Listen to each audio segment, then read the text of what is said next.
റൂമിൽ അവസാനത്തെ റഷ്. അത് ഏട്ടനൊന്ന് കാണായിരുന്നു. എന്താ കൺഗ്രാചുലേറ്റ് ചെയ്യാൻ വരണവരുടെ തിരക്ക്. ആ പോപ്പ ഫാൻസ് ഒന്നുമല്ല. ആദ്യം വന്നത് കലാമണ്ഡലം പാർവതി ടീച്ചർ. ടീച്ചറുടെ ദുർമുഖത്ത് നിന്ന് ഒരു അപ്രിസിയേഷൻ കേൾക്കാന്ന് വെച്ചാ കെട്ടിപ്പിടിച്ചാ പറഞ്ഞത് ഗംഭീരായ മോളെന്ന്. പിന്നെ നട്ടുവം ശേഷാറാവു സാർ, ഗോദവർമ്മ രാജ, രേവതി ഉണിത്തിരി, താര ആർട്ട് സെന്ററിലെ രാമമൂർത്തി കണ്ണു വീഴ്ചതാ ഇങ്ങനെ. ഒരു 2 സ്പൂൺ മുളക് പൊടി വാരിയിടണം. ആ രാമമൂർത്തിയുടെ കണ്ണിലോ? ദേവകിയമ്മയോട് പറഞ്ഞ രസത്തിന് എരിവ് പോരാ. എന്നിട്ട് കേക്കട്ടെ. ഏട്ടനൊന്നും ശ്രദ്ധിക്കുന്നില്ല. മതി, ബാക്കി ദേവകിയമ്മ ചെയ്തോളൂ. എത്രയായി രണ്ടുപേരോടും പറയുന്നു ഡൈനിങ് ടേബിളിൽ പോയിരിക്കാൻ. ഏട്ടന്റെ പപ്പക്കുട്ടി ഇന്ന് പ്രോഗ്രാം കഴിഞ്ഞ് ക്ഷീണിച്ചിരിക്കല്ലേ. അപ്പൊ ഏട്ടന്റെ കുട്ടിക്ക് ഇഷ്ടപ്പെട്ട തക്കാളി രസം, മെഴുക്ക് പുരട്ടി, ചുട്ടരച്ച ചമ്മന്തി, പിന്നെന്താ ദേവിയമ്മേ? പാവയ്ക്ക സാമ്പാർ. പാവയ്ക്ക സാമ്പാർ, അത് മറന്നു. പിന്നെ കിണ്ണം കാച്ചി ഒരു മോർക്കാളനും. ഏട്ടന്റെ കൈ തൊട്ടില്ലെങ്കിൽ ഒന്നും ശരിയാവില്ല. നീ പോയി കൈ കഴുകിയിട്ടിരിക്കേ. നമുക്ക് ഊണ് കഴിച്ചിട്ടും കഴിക്കുമ്പോഴൊക്കെ സംസാരിക്കാം. കാലിന് എന്താ വേദന എന്നറിയോ? എല്ലെല്ലാം നുറുങ്ങിപ്പോയ പോലെ. ഊണ് കഴിഞ്ഞിട്ട് ദേവകിയമ്മ ഏട്ടൻ കോയമ്പത്തൂരിൽ നിന്ന് കൊണ്ടുവന്ന കർപ്പൂരായ തൈലോട്ട് ഒഴിഞ്ഞു തരും. എന്നിട്ട് ചൂടുവെള്ളത്തിൽ മേൽ കൈയിട്ട് സുഖമായിട്ട് കിടക്കണം. ആദ്യം ഡിന്നർ, അത് കഴിഞ്ഞിട്ട് എന്തുള്ളൂ.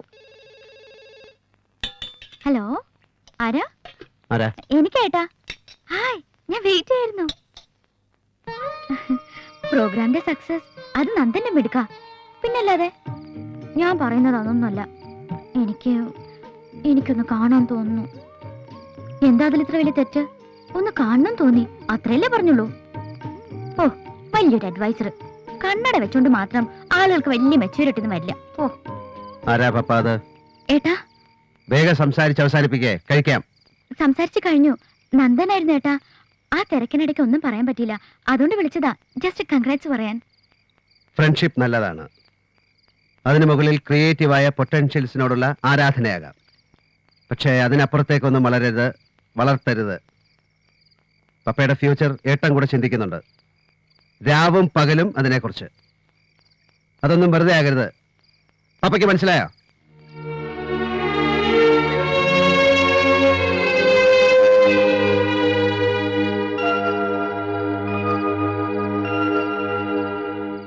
പയ്യൻ മിടുക്കനാ.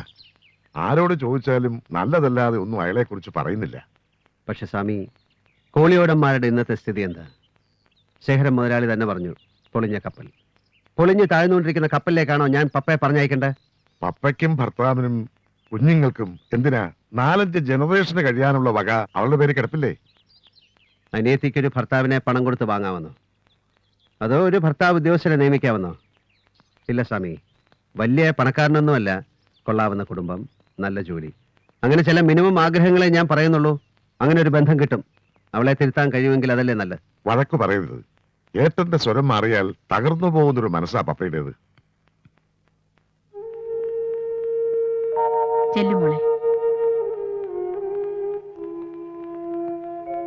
എന്താ പപ്പ ഇത്? തലവേദനയാണ് ഏട്ടാ. ഞാൻ കിടക്കായിരുന്നു. കുളിച്ചിട്ടുമില്ല, ഒരു വക കഴിച്ചിട്ടുമില്ല. നടക്കും മോളെ. ഡോക്ടറെ കാണണോ? വേണ്ട ഏട്ടാ. എന്താ നിനക്ക്?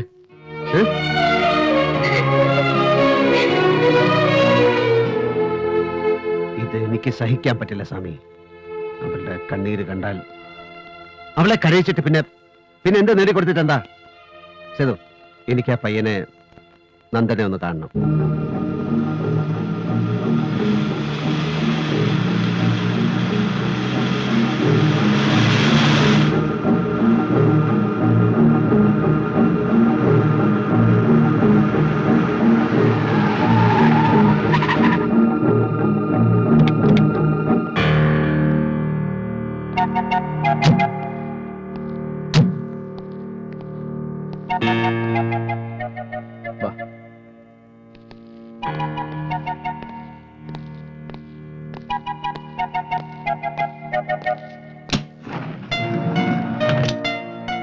Kevin.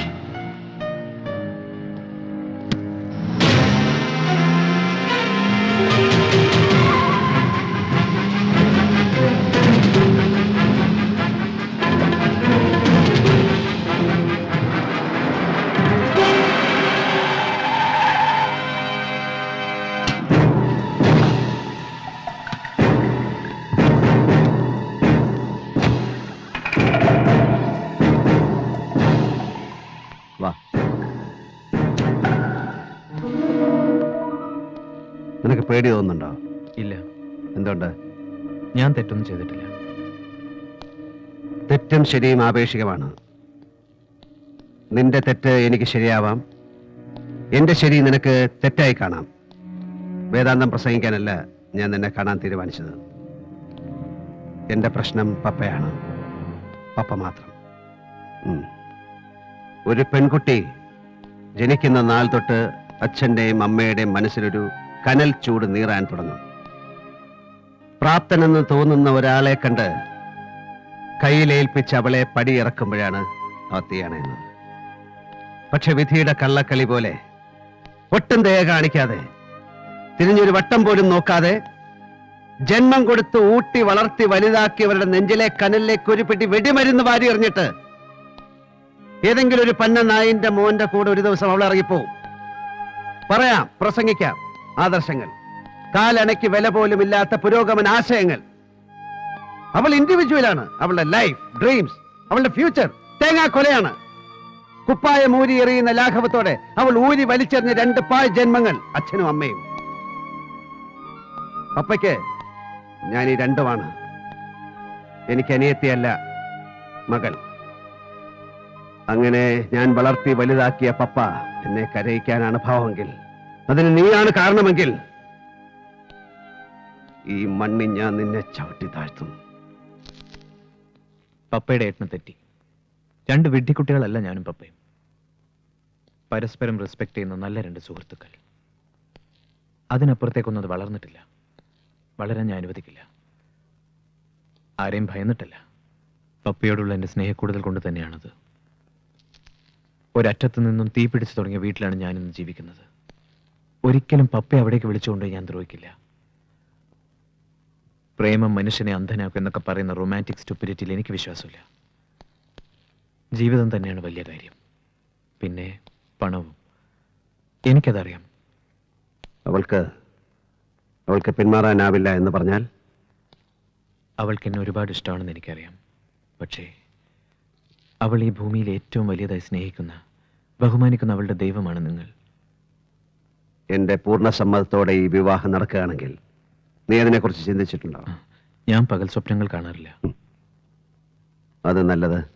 എനിക്ക് നിന്നെ ഇഷ്ടമാവുന്നു. പപ്പയെക്കുറിച്ച് നിനക്കറിയാത്ത ചില കാര്യങ്ങളുണ്ട്. നിങ്ങൾ തമ്മിൽ എത്ര വലിയ ഫ്രണ്ട്ഷിപ്പ് ആണെങ്കിലും നിന്നോട് അവൾ പറയാനിടയില്ലാത്ത ചില കാര്യങ്ങൾ. നീ അതറിയണം. നിർബന്ധമില്ല. എനിക്ക് നിർബന്ധമുണ്ട്. കച്ചവടങ്ങൾ ഓരോന്നായി പൊട്ടിപ്പൊളിഞ്ഞു. വിൽക്കാൻ പറ്റുന്ന പലതും വിറ്റ് തീർന്നു. കോളിയോടന്മാര് പൊളിഞ്ഞു പാളീസ. സ്ഥിതി പരമേശ്വരന് നല്ലവണ്ണം അറിയാം. എന്നിട്ടും ഈ ബന്ധത്തിന് തയ്യാറായല്ലോ. അതെന്റെ മോന്റെ പുണ്യം. പക്ഷെ ഒന്നുണ്ട് പരമേശ്വരൻ, അവൻ നല്ലവനാ. മൂത്തവന്റെ മാതിരി ബുദ്ധി തിരിഞ്ഞിട്ടില്ല. ചെയ്തത് അബദ്ധമായി പോയിന്ന് നാളെ പരമേശ്വരന് തോന്നില്ല. ആവശ്യത്തിലേറെ കയ്യിലിരിക്കുമ്പോഴും ആവശ്യങ്ങളില്ലാതിരിക്കുമ്പോഴും പണം വെറും കടലാസ് കെട്ടുകളാണ്. ഞാൻ അങ്ങനെ കാണുന്ന ഒരാളാണ്. വായിൽ സ്വർണ്ണക്കരണ്ടിയുമായിട്ട് പിറന്നു വീണവനൊന്നുമല്ല ഞാൻ. ആരുടെയോ കർമ്മഫലം കൊണ്ടോ ഇന്നീ കഴിയുന്ന നിലയിൽ എത്തിച്ചേർന്നു. പപ്പയും നന്ദനും തമ്മിൽ ഇഷ്ടത്തിലാണെന്നറിഞ്ഞു. നന്ദനെ കണ്ട് സംസാരിച്ചപ്പോൾ അവരുടെ ആഗ്രഹത്തിൽ തെറ്റില്ല എന്നെനിക്ക് ബോധ്യമായി. അത്രേ ഉള്ളൂ. ഈ പണവും തറവാടത്വവും ഒക്കെ മറക്കാൻ കഴിയുന്ന കാര്യങ്ങളാണ്. അവർ രണ്ടുപേരും മത്സരിച്ച് ചെലവഴിച്ചാൽ പോലും തീർക്കാൻ ബുദ്ധിമുട്ടുള്ളത്ര പരമേശ്വരന്റെ കയ്യിലുണ്ട്. അറിയാം, ശരിക്കറിയാം. പക്ഷേ അവനൊരു ജോലി ഉണ്ടാവുക, അതിൽ നിന്ന് 10 രൂപ അവൻ സമ്പാദിക്കുക, എന്നിട്ട് ഭാര്യയെ പോറ്റുക. എന്റേത് ഒരു പഴയ മനസ്സാ. അങ്ങനൊരു സാഹചര്യം ഇന്നില്ലല്ലോ എന്നുള്ള മനപ്രയാസമുണ്ട്. ആകെയുള്ള വഴി ആ ഹോട്ടൽ തുറക്കാൻ പറ്റിയാൽ അവനത് നോക്കി നടത്തായിരുന്നു. പക്ഷെ എന്താ ചെയ്യാ? ഈ ലേബർ പ്രോബ്ലംസ് യൂണിയൻ ലീഡേഴ്സിനെ പിടിച്ച് നേരെയാക്കിയെടുത്തൂടെ? അതുകൊണ്ടും കാര്യമില്ലല്ലോ. അതിന്റെ ഡോക്യുമെന്റ്സ് മുഴുവൻ പാടൂക്കാരൻ കുഞ്ഞിപ്പാലുവിന്റെ കയ്യിലല്ലേ. പലിശയും പലിശയ്ക്ക് ചേർന്ന് എത്ര ലക്ഷങ്ങളായിന്ന് എനിക്കറിയില്ല. കുഞ്ഞിപ്പാലു കണ്ണി ചോരയില്ലാത്തവനാ. ഒരു കോംപ്രമൈസിനും നിൽക്കില്ല. അയാൾക്കത് സ്വന്തമാക്കണം. അയാൾ ഈ പട്ടണം ഒരറ്റം മുതൽ വിഴുങ്ങിക്കൊണ്ടിരിക്കുകയല്ലേ. അല്ല, ലേബർ പ്രോബ്ലംസ് കുഴപ്പമില്ല. യൂണിയൻ നേതാക്കൾ വിപ്ലവം പറയും, നമ്മൾ നോട്ട് കെട്ടുകളുടെ കണക്ക് പറയും. അതൊരു പോയിന്റിൽ ധാരണയിലെത്തും. പിന്നെ കുഞ്ഞിപ്പാലു നമുക്കയാലൊന്ന് കാണണമല്ലോ സ്വാമി. അത് ഞാൻ ഇതിലേ കേട്ടു, ഇതിലേ വിട്ടു. പോട്ടെ പോട്ടെ പോട്ടെ, നടക്കില്ല പരമേശ്വര, നടക്കില്ല. കോളിയോടന്മാരുടെ ഹോട്ടൽ തുറക്കണമെങ്കിൽ കുഞ്ഞിപ്പാല് വിചാരിക്കണം, പക്ഷെ വിചാരിക്കില്ല. ആ ഡോക്യുമെന്റ്സ് തിരിച്ചു കൊടുത്താൽ നിങ്ങൾക്ക് കിട്ടാനുള്ളതിൽ ഒരു ഇൻസ്റ്റാൾമെന്റ് പണം വാങ്ങിയ ശേഷം മാത്രം മതി. അവരത് തുറക്കും. പിന്നെ 4 or 5 തവണകളായിട്ട് അവരാ പണം തിരിച്ചടയ്ക്കും. വേണ്ട, 4-5 തവണ വേണ്ട, ഒറ്റ പേയ്മെന്റിനുണ്ടോന്ന് ചോദിക്കേ. കിട്ടാനുള്ളത് കഴിച്ച് ഒരു വിലയിട്ട് ഞാൻ അങ്ങോട്ട് കൊടുക്കാം. നിങ്ങളൊന്ന് ആലോചിക്കേ. ഞാൻ നാളെ വരാം. ഇനി ഈ കാര്യം ഞാൻ ആലോചിക്കണില്ല. ആലോചിച്ച കാശ് കിട്ടുന്ന എന്തൊക്കെ കാര്യങ്ങൾ ഈ ലോകത്തുണ്ട് പരമേശ്വര. ഞങ്ങള് നാളെ വരാം. വേണ്ട, ഞാൻ നാളെ ഫ്ലൈറ്റിന് മദ്രാസിൽ പോകും. ഫ്ലൈറ്റിന് നാളെ മദ്രാസ് എത്തിയ പിന്നെ ഞാൻ ഫ്ലൈറ്റിന് ചിലപ്പോ ബോംബെക്ക് പോകും, അല്ലെങ്കിൽ ഫ്ലൈറ്റിൽ ഞാൻ മാംഗ്ലൂർക്ക് പോകും, ഇല്ലെങ്കിൽ മറ്റന്നാൾ ഫ്ലൈറ്റിന് ഞാൻ ഇങ്ങോട്ട് വരും. എന്ന് വെച്ച് മറ്റന്നാൾ ഇങ്ങോട്ട് വരണ്ട, വരാം. നമുക്കിരുന്ന് ചില കഥകളൊക്കെ പറഞ്ഞ് കാശ് വെച്ച് ചീട്ട് കളിച്ച് 2 എണ്ണം ഇങ്ങനെ പൂശി ചില ചുറ്റിക്കളികളൊക്കെ പ്ലാൻ ചെയ്ത്, ചുറ്റിക്കളി നടന്നില്ലെങ്കിൽ വേണ്ട, നമുക്ക് വെറുതെ പ്ലാൻ ചെയ്യാലോ. പക്ഷെ പരമേശ്വരൻ ഒരു കമ്പനിക്ക് പറ്റിയ പാർട്ടി അല്ല. ഈ വെള്ളമുണ്ടും ഷർട്ടും ഒക്കെ ഇട്ട് ഇങ്ങനെ എന്ത് വരട്ടെ. പരമേശ്വരൻ പോവാണോ? അതെ, കുഞ്ഞിപ്പാലുവിന് കമ്പനിക്ക് പറ്റിയ ആളാണ് ഞാൻ എന്ന് എനിക്ക് തോന്നുന്ന കാലത്ത് ഞാൻ വരാം. ഓക്കേ.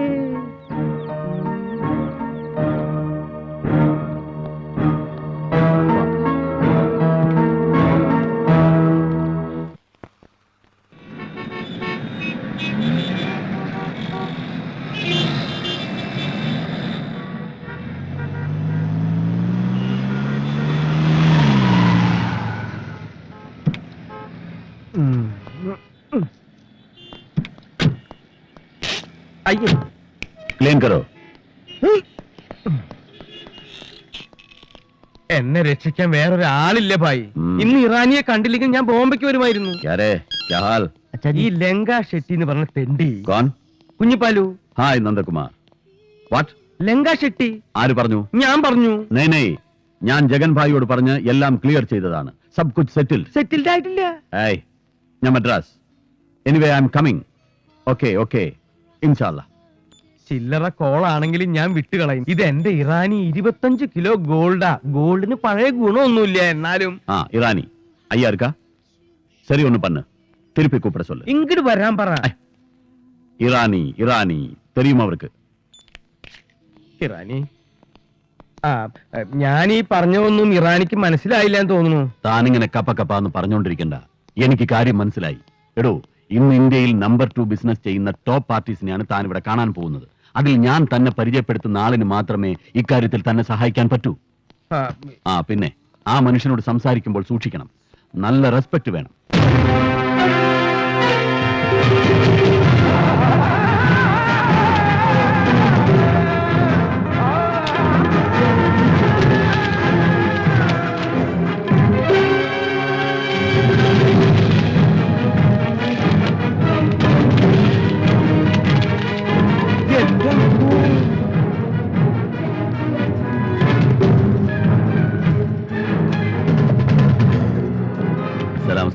रानी कैसे है बेटा? Fine, happy, very good. Parameshwara, അല്ല ഇതെന്ത് വേഷം? ആളാകെ മാറിയില്ലോ. എപ്പ എത്തി മദ്രാസില്? പറഞ്ഞില്ലല്ലോ, അല്ലെങ്കിൽ നമുക്ക് ഒരുമിച്ച് ഫ്ലൈറ്റ് വരാമായിരുന്നു. ഈ മംഗോളിയൻ മുഖമുള്ള കുള്ളൻ കുഞ്ഞിപ്പാലു, സ്വർണ്ണ കച്ചവടക്കാരൻ കുഞ്ഞിപ്പാലു. ഏത് പരമേശ്വരൻ? തന്നോട് ഞാൻ പറഞ്ഞതല്ലേ സംസാരിക്കുമ്പോ സൂക്ഷിക്കണം, നല്ല റെസ്പെക്ട് വേണമെന്നൊക്കെ. ഓടോ. സോറി ഉസ്താദ്, ഗോൾഡ് ബിസിനസ് ചെയ്യുന്ന ഒരു കിഴങ്ങന. സോറി, എന്റെ നാട്ടിൽ ഇതുപോലെ ഒരാളുണ്ട്, അയാളാണെന്ന് കരുതി പറ്റിയതാ. പുള്ളി വൈറ്റ് ആൻഡ് വൈറ്റാ, നല്ല ആളാ, ഡീസന്റാ.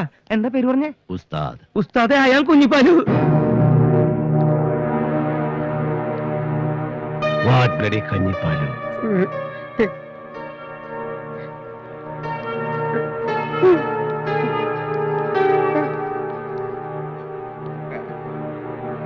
ഉസ്താദ്,